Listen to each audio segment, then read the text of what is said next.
Welcoming back the core IMF team is always fun, simply because they're such old pros at it. They know how to do it so well. They understand the genre inside and out.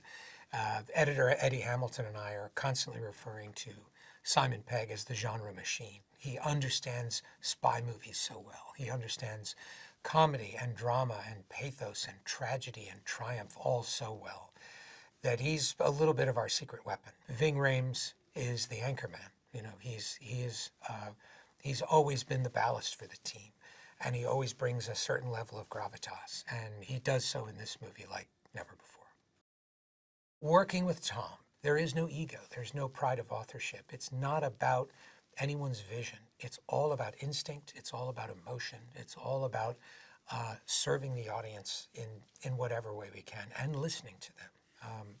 We travel all around the world promoting these films, and each time we do, we make sure to stay in at least one of the countries, no matter how pressed for time we are, and sit and watch the movie with the audience.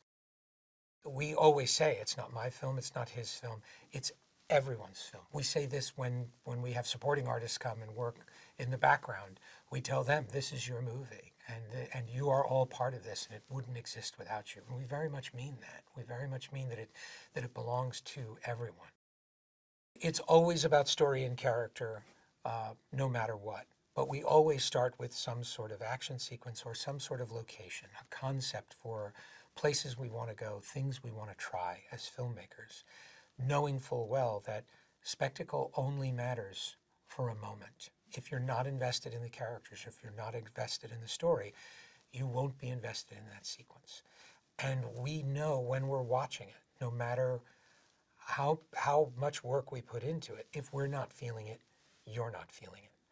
And that really is the art of working on a Tom Cruise movie. You have to be thinking about how does the audience feel watching the movie. And that really is Tom's superpower. He is able to be the audience both while he's making the movie and while he's watching it. And at the same time, he's always surprised by the result. At the beginning of every one of these, Tom will say to me, what do you want to do? And I'll say, what do you want to do?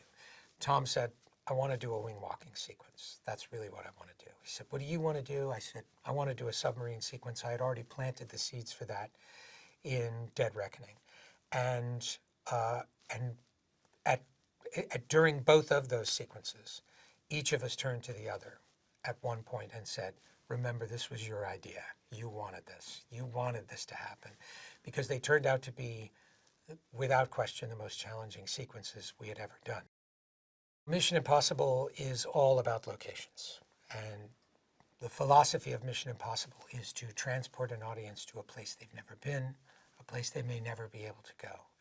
And we have taken audiences all over the world. We've taken them to Paris, to Vienna, to Rome. We've taken them to Abu Dhabi.